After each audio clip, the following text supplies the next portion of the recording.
And there it is. And there it is. Hello, everybody. Welcome to a YouTube Live with Marley Bird on the Marley Bird YouTube channel. I am joined by a special guest today. Marley's mom. This person, she just showed up at my house and said, "Hey, I hear you're doing a video. Thought I'd join in. Thought I'd help you out." Those of you who don't know, this is my mom. Hi, Mom. Hi, Mom. I taught Mom how to knit 3 years ago here on the Marley Bird YouTube channel. You can catch out those videos. Marley and Marley's mom learn to knit videos. They're really good, if I say so myself. It's like taking a class with me because I walk Mom through how to do all of the stitches to become a knitter. Right. And She so didn't tell me anything beforehand. no, she didn't know anything. She had never picked up needles before. So anyways, if you are new to knitting or you want refresher or you just want to be entertained, honestly, go watch those videos and have a good time. It's a lot of fun. So thank you, Mom, for joining me today. You're so welcome. Later on today, we are doing a Facebook Live on the Red Heart Facebook channel for Mother's Day. It's the Make It for Mom Facebook Live. And so I did ask Mom to join me for that. That's why she is here. And I said, hey, I'm going live on YouTube. Would you like to come and say hello to your peeps? To the minions? I said, if I have to. She's like, oh, my people. They all want me. Yeah, they want me, all right. Yeah, they sure do. So anyways, there you have it. Those of you who've never been on a YouTube Live before, there is a live chat that is going on during the show. We have it popped up over here on my laptop so that Mom can... Mom looks like your sister. Hi, Barbara. You're my favorite peep. Awesome. I was going to say... Chris Lopez. Hi, Chris. So... Sorry. I've totally lost my train of thought. Sorry. You want me to take over? No, you're good. We have the computer set up over here to answer questions. This is a question and answer session of the Knit Along. So let me just kind of recap what's going on with the Knit Along. Mom doesn't really know much about it, too. I don't, but Mary said that I helped her learn to knit. Oh, this is really cool. I could just do this. There's a keyboard there. But that didn't, I'm not very good at that part. Okay. I'll just, Awesome. we Lori Wavy, connect. Marley's mom fan. Hashtag Marley's mom fan. Woohoo! Wow, this is fun. No, it really is. It's not a problem. We could do a Marley's mom YouTube. We could. And invite you every once in a while. Because I know it's important to you. Yes, that's it. You crack me up. I'm sorry. All right. So 3 years ago, we were doing a shawl pattern, and that's when I taught Mom how to knit. We've done various patterns throughout the years. We've done a couple shawls. We've done a pair of socks, and then this year we're doing the sweater. So the sweater that's behind me, I don't know if you can kind of see it. I don't know which way to lean. That sweater right there is the My First Sweater by Marley Bird. It is a very basic drop shoulder sweater that I've kept very simple. And the reason I've kept it simple is so that it can teach all of you out there who've never made a sweater the basic construction of a sweater. So we are working together over 6 weeks to make this sweater. Now last week I did talk to you about how to recognize twisted stitches, how to tighten up those purl stitches when you're working on ribbing, and then in general just talked about some various items in the pattern. And then I set you off to do the homework, which was making the back of the sweater and the front of the sweater over these 2 weeks. Wow. So I know, right? So this week's video really isn't a new teaching video other than I thought it'd be great to do a question and answer. Maybe there's some things that I haven't taught before that you have questions about. So that's what this is about. So for the next hour, I will be here live answering questions and demoing different things. I do have some wonderful moderators in the chat area, so thank you guys so much for helping me out there. Mom is going to be reading the comments. I asked her to... Not typing. No, she's not going to type. Is it even called typing anymore? Yeah.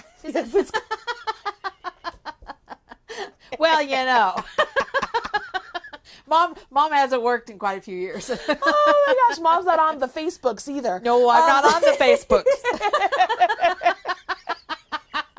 If I want to tell you something, by golly, I'll just call you up.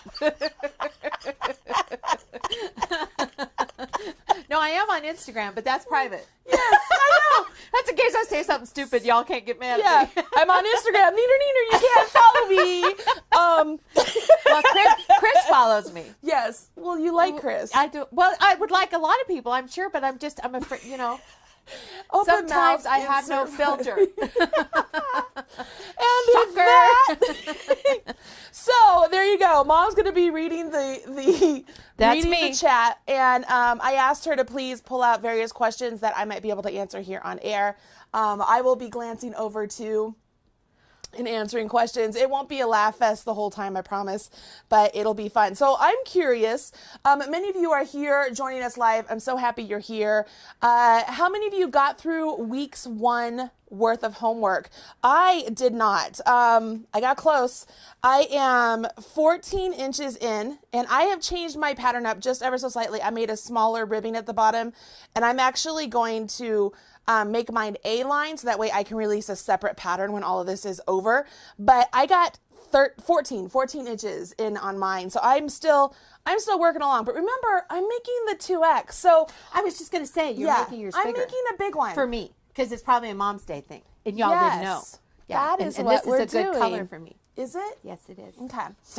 Sorry. No, but it's true. It's double the amount of work. So those of you out there who are making the extra large, the 2X, the 3X, the 4X, and you're seeing all these little tiny girls make all the smaller sizes and they're done with their backs and their fronts, don't worry. That's equivalent to like one of our backs. So we're still good. We're golden. We got this. We're in this together. How do they know how many to add? Like on your deal, does it say size? Yeah. Size-wise? So they got this pattern. Because I'm not making one. Yes, I know. I wasn't invited to make one. Right. So on the pattern that they downloaded from, or not downloaded, but they got from my website, they have all the instructions they need. Oh, so all right. they're able to follow along. Okay, I'm sorry, I didn't mean to interrupt. No, you're fine. You didn't mean to interrupt. So let's see here. So the first thing that I know some of you have been asking me for in the group, I'm going to answer the group ones first. Somebody asked me about binding off because there are some brand new knitters who don't know how to bind off. So I'm going to show you 2 bind offs. I'm going to show you a normal bind off, and then I'm going to show all of you what I call a stretchy bind off. It's a bind off that has a lot of give and stretch to it. Now, do I recommend the stretchy bind off for the bind off of this sweater? Not particularly, because we want to make sure that we have nice solid seams at the top of the sweater to hold the weight. If you want to give it a try though, you're more than welcome to do that. I would like to show you 2 different bind offs here at the start. So we're going to begin with that. I'm going to switch the view up here and let's see if this will work for me today. All right, so here we are. They can still see you. It's up in the corner. I was just getting nervous. I was like, oh, I can like blow my nose down. Nope, they can still see you. So let's use this little one. Can you guys all see this? Tell me in the chat room if you're able to see the dark colors here, or if you think I should go ahead and switch over to this swatch like I was using last week. I think I should use this swatch. I think it's going to show up better. So that's what I'm going to do. I'm not even going to wait for your answers because I think that's what it's going to be. So we're just going to pretend this is the top of our sweater. Okay, so you have finished with your wrong side. You've turned your work. You're on the right side and it's time to bind off stitches. So what we're going to do if you were doing a quote unquote normal bind off is you would knit 2 stitches. So we're going to just knit 2 stitches. And if that first stitch is a little bit loose, it's okay. It doesn't hurt anything. But if you want to, with your yarn, if you tug your yarn and sort of wiggle your needle, it tightens up the stitch below and the stitch that's on your needle. So it just makes it a little bit more clean. I know somebody was asking me how to tighten up that side edge, but so the answer, wiggle and tug. Wiggle your needle, tug your yarn. Just make sure you don't do it so much so that this starts to pinch up too much, okay? So we're gonna knit 2 stitches. And then all we're going to do is we're going to have the first stitch we knit jump up and over the second. So we're going to grab that first one, have it leapfrog up and over the second stitch. Then you knit 1 more stitch, have the back stitch jump up and over the front stitch. And this is binding off your stitches. Can you see that? Back stitch, jump up and over the front stitch. If you want to do the stretchy bind off, it's the same motion. You get to 2 stitches. So should I back up? Do you think it'd be easier if I just back up? Oh, are you talking to me? Yeah. I am talking to you. Figured I'd include you in the conversation. I wasn't paying attention. That's I was all right. reading. I'm sorry. No, you can read. They really like me. Oh, okay. That's all right. Don't mind me. I'm just over here teaching. Well, they like you too. Yeah, that's it. They love mom. Yeah. Maybe this was a mistake. It could have been. It could have been. All right, so I'm back at the start. I'm going to show you how to bind off with the stretchy bind off. Okay, you ready? This is so simple. This is one of my favorite bind offs. We are going to knit 2 just like we did before. Now we're going to take our left hand needle. We're going to stick it into the front leg of those 2 stitches we just knit. Okay, you see how it's across?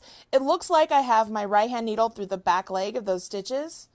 And then I'm literally just going to knit them together and off. So I have 1 stitch.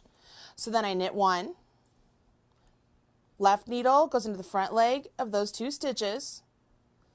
Yarn over my right hand needle and bring that out and then off. I'm going to do a couple here so you can see how stretchy this bind off is. And as you get going, it becomes like second nature to just stick your needle into the front leg of those 2 stitches. And you can see here, look how stretchy that is. I mean, it's very stretchy. This is really great for the top of socks if you're doing toe-up socks, or maybe it's a shawl pattern that you want to have a little bit more loose, not loose, but have a little bit more stretch at the edging. So that is a stretchy bind off. Very easy to do. You guys can do that. How is everybody there? Like, That's how I did mine. Love the color. anything else? I love your mom. Your mom can do this whenever she wants. Yeah. So you can scroll. That's all right. I was reading. Is there anything else here? Your mom looks beautiful. I have Marley on my 90-inch big screen TV. Holy smokes. Lynette, do I have anything in my nose? Anything up there? Dang. Let's see. Oh, somebody said they like the purple more. If the front and back are the same, will the sweater when assembled, will there we be able to a tell front the and back? Will we be able to tell the front and back? Oh. Technically, no. They're going to be identical. No. So you'll be able to switch it up front and back, no problem. Because there's not any neck shaping. The front and back are identical, so when it's all seamed together, you'll just pop it on. The front and back, it really doesn't matter. You should be able to... Will we be able to view the live chat on Marley's YouTube channel after it's over? Yes, when you're watching... More Marley's mom. I know, right? when you're watching the video after the fact, usually the live chat pops up, so you'll be able to watch it. At least it works on the computer. I don't know how that works on a laptop on an iPad or a phone, but on a computer it does work.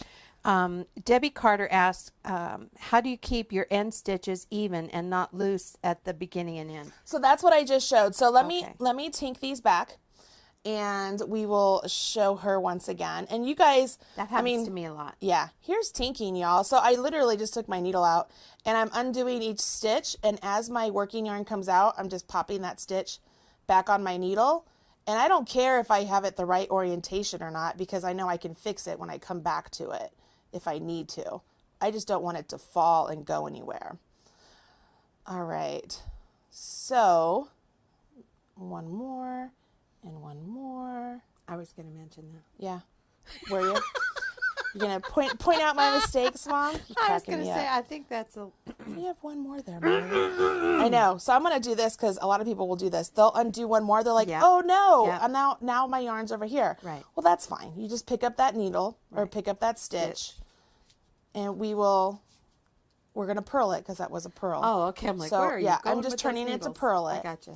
And then it's back into play. All right, so here's what a lot of people will complain about this, and this happens a lot with beginner knitting as well, is this first stitch becomes really loose. So then what people will do is they'll take the yarn and they pull it up like that, right? They're like, oh, now it's nice and tight. I'm good. I did that. Yeah. Remember? So, and it looks like there's 2 stitches there, so you Right. don't want to do that. So what's going on here is as you knit the start of each row, your yarn's coming from down here to the next row. So that's where I talked about the wiggle and tug.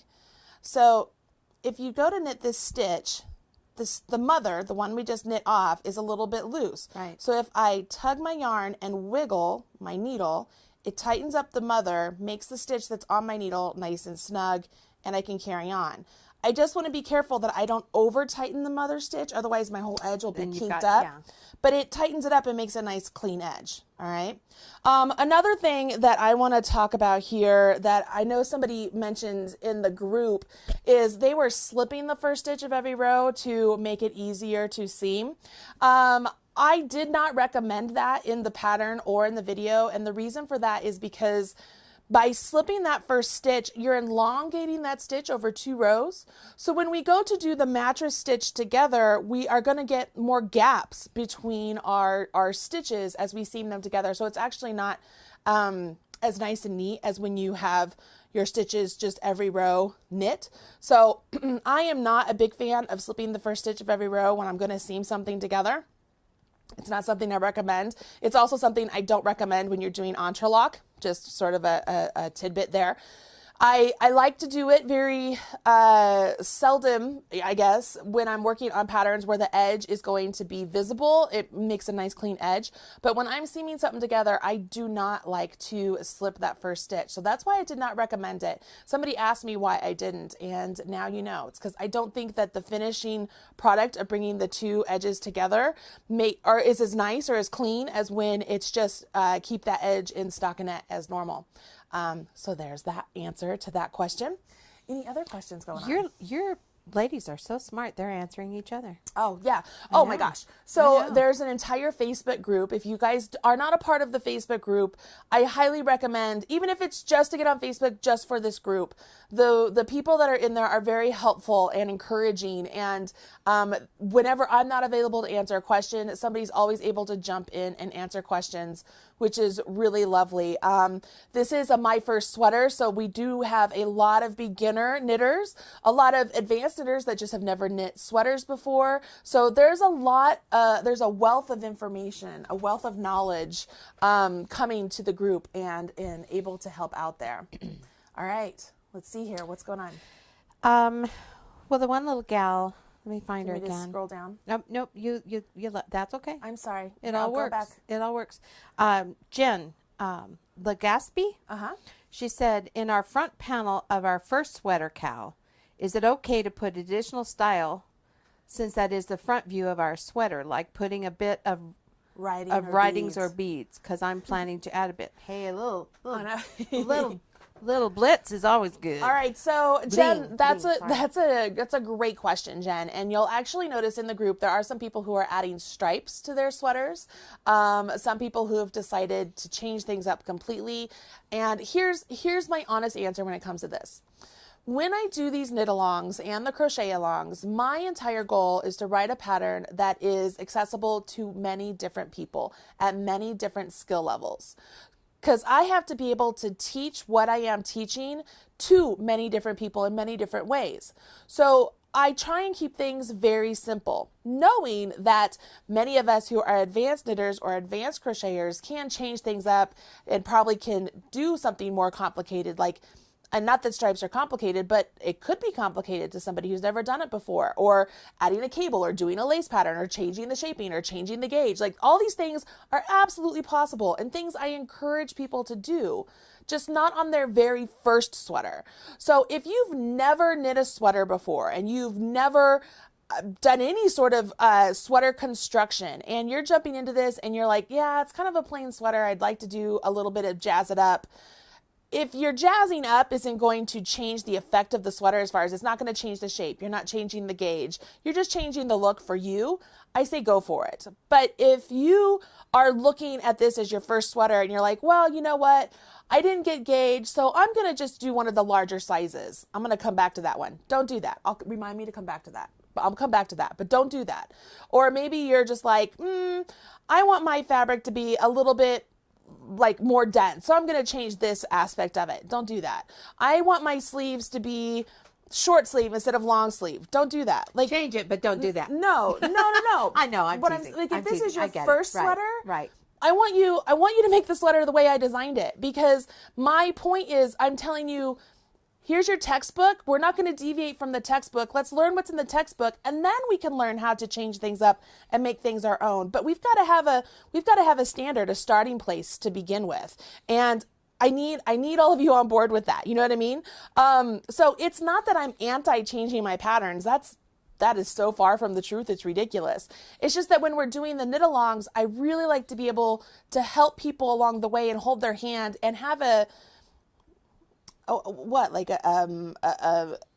lodestone, a place to start, a place that everybody is the same. Everybody's on the same Yeah, everybody's page. on the same page. Because when we start changing things up, which, like I said, people who are advanced knitters and whatnot can do that. And I encourage you to do, I'm doing that.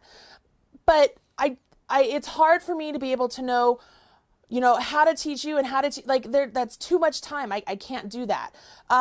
So that is a very long-winded question or long-winded answer to your easy question, Jen. Can you jazz up the front a little bit with some beads or some color? Absolutely. If it's not going to change your gauge and everything's going to stay the same like that, absolutely go for it. But everybody else, if you have never knit a sweater before and this is your first sweater, just, let's just go along for the ride. Let's finish this sweater and then we can try something else. Now I'm going to go back to the first question, the first thing that I'd put a pin in. I've had a couple people, both here on YouTube, leave comments and people in the group ask me, okay, Marley, I didn't get the gauge. I got a slightly smaller gauge where I got more stitches per inch. So I'm just going to make the larger size than what I really am and it'll be fine. So my first question is, you've never made a sweater before and you want to make a sweater that fits. So why are you causing yourself already problems by choosing a pattern or choosing a size that already isn't meant for you? Like it's not, you're already trying to change things up. Don't do that. You want a sweater that fits. Get the gauge like you're supposed to. Choose the size like you're supposed to. Don't assume that another size is going to be right for you. And then at the end of the day, you spent 6 weeks knitting a sweater and it doesn't fit. And you're like, oh, Marley's sweater pattern doesn't fit. No, you didn't follow the instructions. You didn't get the right gauge. You didn't choose the right size. You went rogue. So yes, it might, oh, no. right?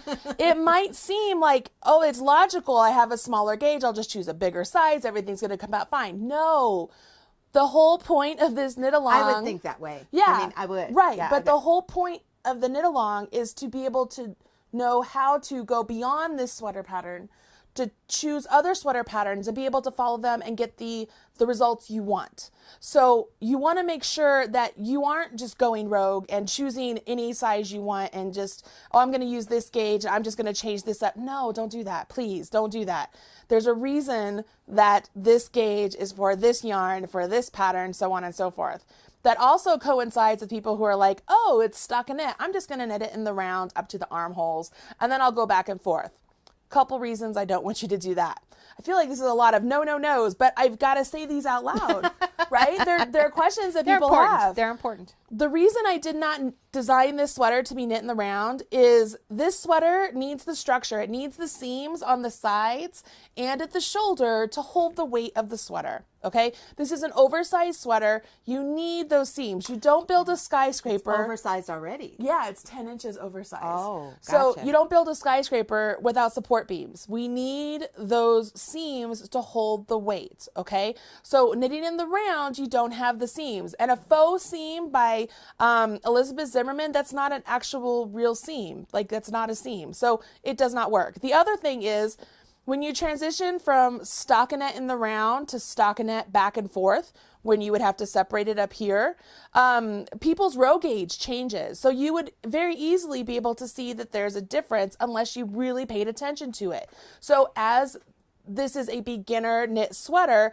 I did not want to have that as another aspect of, oh, I really like the sweater, but look, everything looks different because I knit differently. Kind of going back to last week when we talked about twisted stitches, somebody could knit their entire sweater from the bottom to the armholes in the round, just knit, knit, knit, knit, never know that they purled with twisted stitches, get to the top part and go back and forth, and all of a sudden they have twisted stitches. And they'd be like, what happened? Do you see what I mean? Like, there's issues there.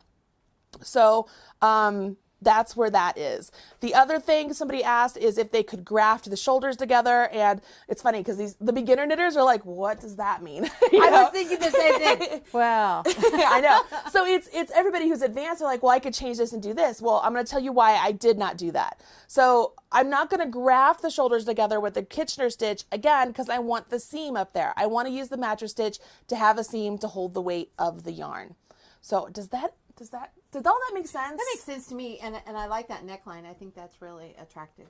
Oh my gosh, that is so, it's just straight across, but when it lays on your body, because of the weight, it pulls down. So it's a really pretty boat sort of neck. Oh, it is? Oh. It's very simple to do. Well, Narda asks, Narda Mock asks, she says, whenever I tink, my stitches end up in the wrong orientation. Okay. How do I prevent this? So my answer is this. It doesn't really matter. When you're tinking and they end up with the wrong orientation, that's all right. Just fix them on the way back. It's better than trying to tink correctly. There isn't like any way to tink correctly. Tinking is just unknitting, right?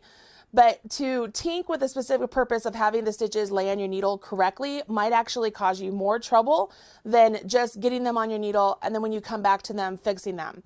But I will tell you, when I tink, let me switch the view here. Let me see if I can get this going here. Let me knit a couple stitches. That way I can show you how I tink. You know how I tink? I call Marley and say, meet me at Starbucks. Starbucks. So one thing that I do is when I tink, I go through the back leg. Can you see that? I'm going through the back leg. And by going through the back leg and transferring that stitch over, it puts it on the needle correctly. Okay. So that's not tinking. I was just transferring a stitch over. But with the mother, right down here, that's the one we're tinking into. I go into it and I make sure when I'm going through the hole, it's like I'm going through the back leg. Can you see that? Mm-hmm. So I'm not coming through the front. I'm not going like this. I'm not going like this. Mm-hmm. You don't want to go this way. It's just like this. And put it on and it lays properly. Okay. Gotcha. So you could be possibly going like this and that will put it on there incorrectly. So always go from front to back. And that's even if it's a purl, front to back. Gotcha. Okay. Pretty simple. Pretty simple stuff. What's next? Well, Diane Dickey, I think, she says shoulder setup row calls for M1. Mm-hmm. Do we do that the same way as the previous, even though it's a purl row? So that's a very good question, and a lot of people have asked that. Yes, you could do a make one purl, you could do a make one knit. It really didn't matter too much because it will be in the seam. That's why I didn't specify. But a make one purl, you guys, I mean, you probably know how to do this. When you pick up your stitch, you will go into the back leg and then purl it. Oop, I split my yarn. I did it again. I keep splitting my yarn. And then off, okay? So it leaves like that little small purl bump. But that make one when we're doing up at the shoulder, it's so small and it's going to be right by the seam that it's not going to show. So even if you did a make one knit, it's really not that big of a deal. I'm going to show people how to do that again because I'm sure people are like, what did she just do? So I'm going to knit one just so I can get over here. So here's the strand between my stitches. I'm going to take my left hand needle. I'm going to pick it up from front to back. And see how it's laying on my needle correctly, but I want it to twist. That way I don't get a hole. So if I were knitting, I would knit it through the back leg to knit it and twist the stitch. But because I'm purling, I'm going to purl it through the back leg. So I just come from the back like so. Does that make sense? I'm going to come from, let's see, that's the left side of the back leg to the right side and then purl it. Leaves that little tiny purl. No problem. Robin Platt asked how to fix mistakes in ribbing would be most helpful. How to fix mistakes in ribbing. Oh man, we did a whole video on that. We did. I was just thinking I could hang out with Robin. We did a whole video on that. What does she mean? Like if there's an entire stitch that's wrong? Come on, Robin, come back. I'm not entirely sure what that means. I mean, because if you have an entire, like, let's pull this down here. If I had an entire panel of stitches that were incorrect, the best thing is to pull out my needle and put my needle back in and fix. If it was just one stitch, dropping down and fixing that one stitch and coming back up is the easiest. How about this? Instead of that, while she's getting her stuff together, why don't I show you guys how to add a lifeline? Because I know there were a lot of questions about that. So while she's doing that, I'm going to grab some more yarn here. When you are adding a lifeline, first off, a lifeline is a point in your work that you know everything is correct, and it's a point that you can come back to if you made a mistake later on. You're like, oh my gosh, and you have to rip out, and you come back to this point where the lifeline is, and it's holding all of the stitches for you so that they don't go anywhere. Okay? Wait a minute. So the lifeline, everything from the lifeline down is correct. correct. So okay. Yeah. So what you would do is say that this point here, I'm like, everything is perfect. I want to make sure that I have a point that I know if I have to rip back to this point, all of these stitches are going to be on this gotcha. string, and I'm going to be okay. I get it. Well, it's called a lifeline. Yeah, it's called a lifeline. It's really useful in lace, especially.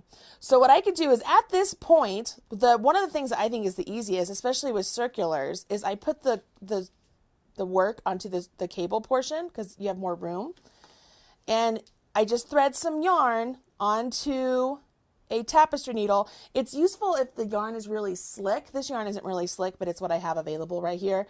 But if like you're using an acrylic or a wool, like having a cotton or a silk or something Something to thread, different. yeah, because then it won't stick to the fibers either. Gotcha. But all you would do is just have this cord is through all those stitches holding them. I'm just going to do the same thing with this needle. I'm just going to thread it through. You're going through all of them. Going so through you're all. slipping it through the whole thing. Yeah, through the whole thing. The biggest thing is when I do my next row, I want to make sure I don't knit my I-cord, or not my I-cord, my lifeline. I want to just make sure I'm still just knitting my stitches. Just ignore that the lifeline's there because it's just hanging out. It's just like, oh, I'm just going to hold these stitches here in case you need them later on. Does this make sense? Right. Yeah, I get it. So it's easy when it's on circulars like this because you can just do that. Okay, so now all of those stitches have a string through them now, so I have a point that I can come back to. Can you just use a crochet needle, or does it have to be that kind of needle to fix those? To fix? Yeah. Amber Teal said, can you just fix the stitch mess ups with a crochet needle? Yeah, you can, but this is different. So that's a different topic. So we'll talk about that in a minute. That's all right. You're going ahead of us, yeah. So with the lifeline, now that the lifeline is in place, I can put my stitches on my needle and I can carry on and just knit on here. Now the problem here is see how the lifeline kind of just sticks up there and it wants to get in the way. Right. Part of that is because I use thicker yarn and so it's kind of just in the way. All right. Another thing you can do is instead of doing it through the live stitches, maybe you want to do it a couple rows below. Like maybe after the fact, you find you have a mistake right here. And so you don't know how to maybe it's the whole row. And you can't just drop down to fix them. You have to rip out, but you're really afraid of dropping stitches. So you're like, okay, I'm going to add a lifeline after the fact, like down here. So you can do that also. What you would do, let's grab yarn. A second lifeline or No, the original lifeline? This would be, you could have as many lifelines in your project as you want. You can. Could you imagine mine? Yes. Like every two Would rows. look like fringe. Yeah, right. So what you would do is you would find the row you want to add your lifeline to. And you see how the stitches, they're all like V's, right? They're like V's. Right. You want to go under the right leg of the V. So it requires a lot of really good light and some patience. So I would grab the right leg and then just follow along. Again, we're with the dark yarn here, guys. You guys said it worked, so here we go. I'm just grabbing the right leg of each stitch down the row. You see that? Mm-hmm. By picking up the right leg, it actually puts the stitches on your needle correctly, like what Tony was talking about. Right. So you would do this, right? You would do this all the way down the row, and you have a row of lifelines. Another thing you can do, and this is so helpful, I've been doing this for years. I think it's awesome. If you grab a really small pair of circular needles, so like these are like size 1s, I think, and do the same thing, but put them on the circulars. So I would grab the right leg. By putting them on the circulars, we don't have to transition any stitches from this string here because they're just going to already be on a circular needle. And we can knit directly off of the circulars because when we knit, the size of the needle we're knitting onto determines the size of the stitch, not the size of the needle we're knitting off of. So if I were knitting off of this needle, even though it's really small, and I was knitting onto the bigger needle, my new stitches are going to be this size, not this size. Right. So by putting them on the circulars, you're making it super easy to be able to just start knitting. Right. Make sense? I like that better. Yeah. It's super duper duper easy. So I'll need like 5 or 6 of those. Yes. You also have random needles. Maybe a dozen. Maybe a dozen. Random needles hanging from all your work. But I mean, that's how you add a lifeline. It's really easy, and they're very helpful. The biggest thing is I would use a yarn that's a really slick yarn, like a slick cotton or a smooth cotton or a silk yarn or even a cotton thread is really good for lifelines. Yeah, everybody likes the circulars. I love the circulars. I think that's like one of the best things ever. But again, that's usually when you do it after the fact, because you don't really want a bunch of circulars hanging in your needles or in your work as you're working along. It just adds a lot of extra weight. But yeah, it's super easy. So there's that. There's the lifeline trick, y'all. All right, so what's next? What's next, people? Is counting rows important or is measuring better? Ooh, that's a very good question. So when we were working, as we're working the front and the back of the sweater, we are working with measuring, right? We did 3 inches of ribbing, and then we did 15 inches of stockinette and put a marker, and then we did however many rows of stockinette or how many inches of stockinette you need for your armhole. That's really great and easy to do when we're working on something like this. When counting rows is going to be important is when we're going to begin doing shaping. So the row gauge we have, I don't have my row gauge written out here. Do I have it over there? My row gauge is 22 rows for 4 inches. Okay. So I'm getting a little bit over 5 rows. Yeah, a little bit over 5 rows for each inch. So when I begin to do my shaping for my sleeves, and say we want to do our shaping, like, let's say every inch, every 5 rows, for an example. It's important then that you know that you are getting 5 rows every time we want to do shaping, right? Otherwise, if you have 4 rows and you get to an inch and you're doing the shaping every 5 rows, your shaping is going to be a little bit more elongated than mine. Or vice versa, if you're getting 6 rows per inch, yours is going to be squattier than mine. So counting rows is really important when we're doing any sort of shaping. That's where row gauge becomes more important. And we'll talk more about row gauge and the shaping portion next week when we talk about the sleeves, because that's a big part of what we do with the sleeves. We have to shape from the cuff going up and then just straight knitting from here. But we're going to talk about this portion here and talking about your row gauge and such. But for the most part, what I like to do is I usually will make myself a spreadsheet, or I have a Post-it note where I can use tick marks. So if I'm making something for the back, I will do a tick mark for every row I do. So that way when I make the front, I could do the same number of tick marks and make sure everything is You taught me that, same. and I like that. Yeah. I think it's because I'm old that I like that. No, it's great. It's just a works great way to better. make sure Yeah. everything matches up. It'll be really important, especially when we do the sleeves, because it just makes it really easy to make sure you're on the same row for all the shaping. She was looking at the pattern, and she had done a graph thing for me, and she's looking at all this. She's, that's really good, Mom. Because you had everything marked off. I did. It was perfect. Carol Smith says she needs some more tips on keeping the tension even. You mean down the rows, Carol? So the biggest thing for tension when you're dealing with rows, there's a couple things. Holding your yarn and keeping tension with your yarn that's consistent. If you've noticed, let me switch this up. I always held mine really tight. Yeah, remember? And I ended up dinky. Yeah. Those of you who have followed me on the channel know that knitting English style is not my go-to method. So I'm a little fumbly with it. But I know that I have to keep, and all this is kind of in the way here, huh? I know that I have to keep consistent tension on my yarn over here, otherwise it gets too loose as I make the stitches. Because as you make a stitch and you wrap your yarn around the needle and you come out, if you don't keep this yarn tense, that stitch becomes loose. Watch, I'm going to let go and come off. See how that, look, it just grew. So that stitch is no longer the size of my needle. I could almost fit a whole nother needle inside of that without any issues. So keeping that tension on my yarn allows that stitch to remain the same size as the needle, and I get even tension all the way down. That's why it's so important to figure out how to hold your yarn in your hand, whether it's in your right hand or your left hand, to maintain the tension of the loop that's on your needle. All right?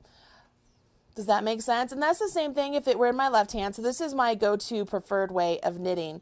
And one thing that I've noticed through the years is when I pop off, I tend to just give my yarn a little bit of a tug just to make sure that my stitch is the same size as my knitting needle.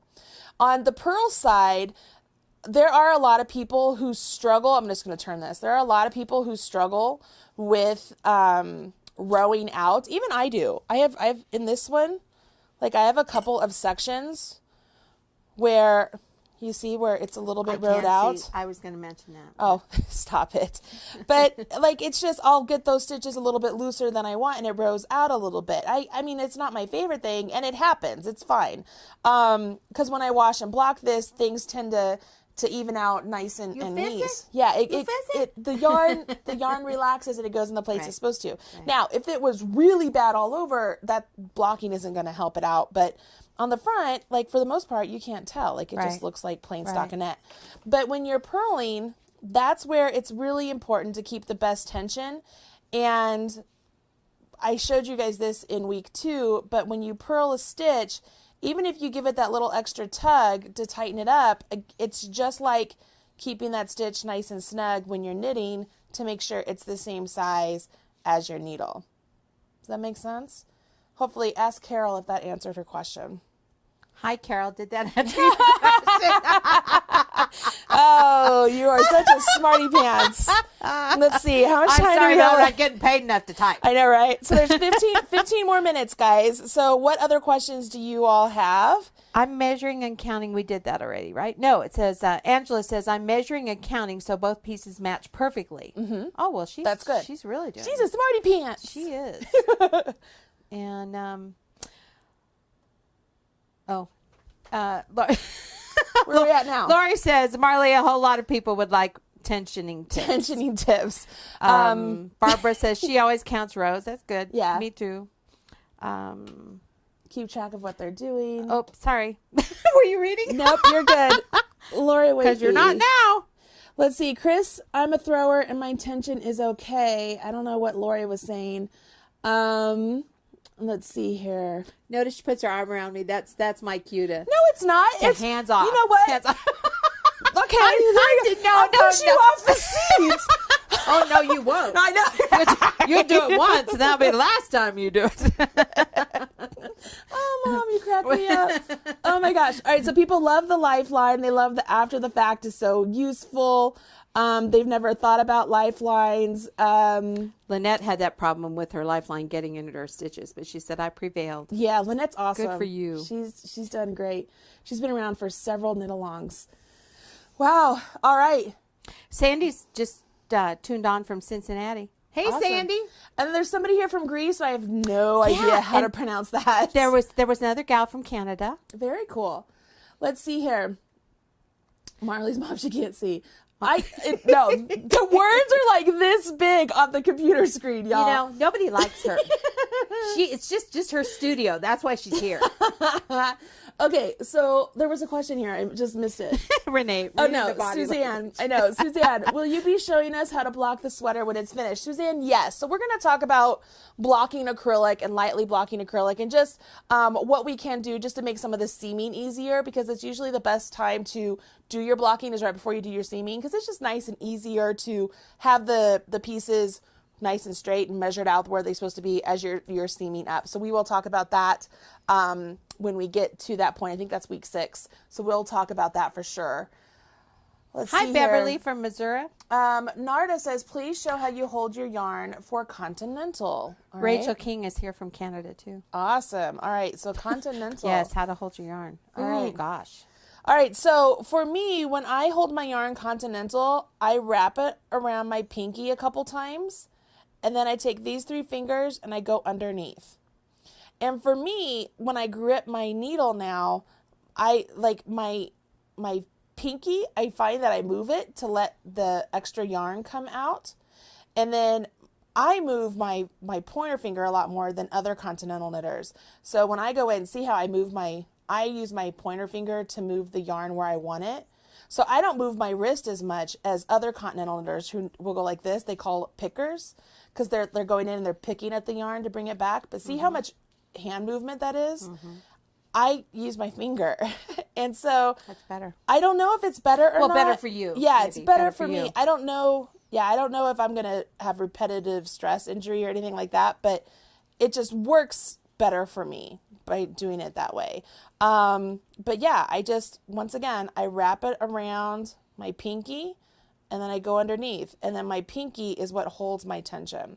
Now I have friends who they hold it just like this, you know. I have other friends who hold it like this. You have to find a way that works best for you. So usually when I'm teaching beginners, I don't show them how I hold my yarn, because eventually you'll find a way to hold your yarn that's comfortable, and you'll only realize it because you'll realize you're not uncomfortable anymore. Like all of a sudden you've been working along, you're like, oh, That's true. I forgot that I used to be uncomfortable, and you'll realize that you're always holding your yarn the same way, and it becomes a consistent thing. All right. And when I purl, I mean, everything is still there, and I use my finger a lot to purl too, to control the movement of where I'm going. Melissa Elder wants to know, what bind off do you recommend? Did we do that earlier? We did that one earlier. Okay. So for the sweater, I recommend doing the normal bind off, as long as it's not super tight. You want to make sure it's not super tight and it's gonna alter like the width of your fabric. You want to make sure that it's still that your fabric is still just like this, right? So I would recommend the normal bind off, just like you normally would. Just make sure that it's not, I'm not going to say make sure it's loose. I'm going to say make sure it's not too tight. And you'll know what I mean. Like, you just do your normal bind off and make sure that it's not too tight. Lori needs to know, she says, Marla, you can't leave without solving this. Mom said Starbucks, but it was my understanding that we minions work at Panera. Which is it? So Lori, I go to Panera. Mom likes to meet at Starbucks. Well, Mom was in a panic. So it was like, you're coming or I'm coming. We're doing this now. I mean, Starbucks was probably had, 15 minutes left before they closed? They did. And I was like, I'm getting in, and they're not getting me out until she fixes it. Yeah, she just was like, here. Yeah. Oh my gosh, I had made such a mess. So Yeah. that's why it was Starbucks for me. Yeah, but I like Panera. I go to Panera, and I will usually sit there at one of the tables, and I'll work all day long. I'll have it like be a virtual office for me. So I love Panera. Holly Loves Crochet wants to know, if you want your sweater longer, do you add to the length before the armhole? Yes. Yes. Yes, you I do. wouldn't even know that. That's a very, I need you. I need you. Yes, that's exactly where you would add your length, is below the armhole, because everything above the armhole, that's when we're dealing with the width of your, I'm getting more technical than you really need to be. It's your crossback measurement, it's your upper body measurement, it's the sleeve placement. There's a lot of things that happen above the armhole on this sweater, and not so much on this sweater, but on future sweaters. When you're going to make alterations above the armhole, that's when things get really tricky. So yes, whenever you're going to add any length or anything like that, it's better to do it below the armhole. Yes. Oh, Candace, she says she's a picker, and she's noticed that her wrist gets kind of sore after knitting for long periods. She says she feels like she can't keep the same tension even when she uses her finger. I'm not real sure. Cause I mean, so I don't use my wrist a lot. Obviously you just saw that I don't use my wrist a lot, and she uses her finger. I'm not real sure. Have you tried, Candace, have you tried Portuguese knitting? I don't have videos for it here on my channel, but I know Patty Lyons has some really great Portuguese knitting videos, both for purchase. I think she has some on YouTube as well. But Portuguese knitting, that's where, bear with me here, it's not my go-to. You put the yarn around your neck, and you keep really strong tension on the yarn, okay? And then, let me see if I could do this. Don't use this as your demonstration, guys, like for really reals. Like, this is just me trying to figure this out. I think I did it the right way. I got to remember how I did this. You're going to slap me in the face. I know. I'm sorry. Okay. So I have to keep the tension over here. I'm not really good at this. And then by keeping this really taut, so it's tight around my neck, when I go to knit, it's easier to purl when you're Portuguese. You use your thumb to wrap it around, and see how it's tensioned already, so I don't have to do anything extra. It just comes out. So I can purl just like so. Can you see that? Yes. So I'm holding my yarn over here to keep it tight around my neck, but by doing it this way and using my thumb to pull it around, it makes it so that it's supposed to be nice and tight. So what that also does is it keeps your pearls nice and snug, and it prevents you from rowing out. Oh my gosh, I can't believe I just did Portuguese knitting live. All right, so that's Portuguese knitting. Christina Megan Turner is from the Philippines, and she says you're her favorite teacher because she can actually learn from you. Oh, God bless you. Better than anybody else. Thank you So that's so cool. much. Thank you for saying that. And Diane Dickey says, is it okay to do both sleeves at once? Yes, I will be talking about that when we talk about the sleeves. You must be talented, Diane. Diane, she's a smart one. Just saying. Just saying. So yeah, we will be talking about doing both sleeves at once for those people who are adventurous and would like to do that. That's how I do mine also, because I get second sleeve syndrome. Kelly with Hopefully we're still live. We just got a notice that there was an had an error. error. So hopefully we're still good. It says that we're still good. All right, let us know if we're still good. But it might be that we have, we have 7 minutes here. So let's answer any other question. Oh, they have a glitch in the video. So looks like we're back now. So we should be good. Any other questions happening? Until now, I can't get. I don't know what's going on. Honestly, I'm not touching that. I know. Let me see here. I had to refresh, Renee said. Still there. All right. Refreshing worked. Frozen. Sorry, guys. I'm not sure what's happening. Maybe we should wrap this up because something's happening around here, and so we're getting some glitches. So sorry. I didn't touch it. I know. Hopefully, this has been helpful. I did mention the Portuguese knitting. Yes, you can absolutely use a pin on your shirt to keep that tension. You don't have to go around your neck, but that is a way that you can do it. I think I've addressed everything that you guys Cindy had says mentioned we're about. back. Good. Refreshing works. Let's see. My big screen is circled with that. Yeah. Sorry, Lynette. It's happening. What color is your model sweater behind you? Meteor. So it's the Huga Charm yarn in the color Meteor. And then I'm using the gray color. What color is this? Shooting Star. I'm using Shooting Star. And was it Jen who asked if she could do something on her front of her sweater? Oh, way back, yeah. Yeah, I think it was Jen. Jen, I'm going to let you know. So I already told you that I changed up the bottom of my sweater so it's A-line. But when I do the sleeves, I'm actually going to add some stripes on my sleeves because I think that would be really cute. So I'm going to change up some striping too. So that way I have when I'm done with my sweater, I'll have a whole nother pattern that I can give to you guys. You're cheating. Well, you know what? I did not teach you to cheat. I don't need two sweaters that are the same. I need a new pattern. But I said this was my sweater. But it's a pattern. Oh, look at her. Look at her. It's the pattern. She's backstroking It's not now. your sweater. It's my sweater. I thought it was it's my my sweater. measurements. I'm bigger than you. This will fit me. I think that would look better on me. No. Yep. Just saying. No. All right. So to wrap this all up, I want to tell you guys, I'm very proud of all of you out there who are knitting along. I know this is sometimes boring knitting because it's stockinette, but you're doing great. Thank you to all of the moderators and the other minions that are in the Knit Along group for helping one another and jumping in when I'm not available. Yeah, that's really nice. Yeah, it's very, very, very helpful. Lori Wathy, thank you so much. You're spot on. I Chris, might have to get their stuff so I could ask them when you're not talking to me. Like when she's filming and she doesn't talk. You're funny. I love For it. hours. Well, people are saying how much they love you. Oh, they do. Oh, well, that's okay. Don't talk back to Mom. Yeah. Listen to Melissa. You guys are funny. We would have no conversation. I know. All right, guys. So finish up the front of your sweater. The reason I had you do the back first. I mean, either one could be the front or It's back. a beautiful sweater. You'll be happy. I figured if you're gonna have any mistakes or anything, put them on the back of the sweater because then you'll never have to see them if you're wearing it. Like Michelle. See, I'm thinking about you guys. My daughter, if she had a spot on the front, she would just turn her shirt around. And so if you saw her and she was wearing her shirt backwards, you knew why. She still does that. She is funny. If you guys would like more Marley and Marley's mom antics, we are going to be on the Red Heart Facebook page today at 1 o'clock Mountain Time, 3 o'clock Eastern Time, talking about Make It for Mom. There's some fun. Yeah. Make it for Mom. Yeah, make it for Mom. Yes. Make it for Mom. Make it for Mom.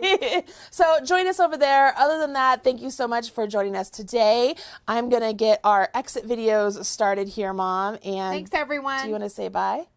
I enjoyed it. All right.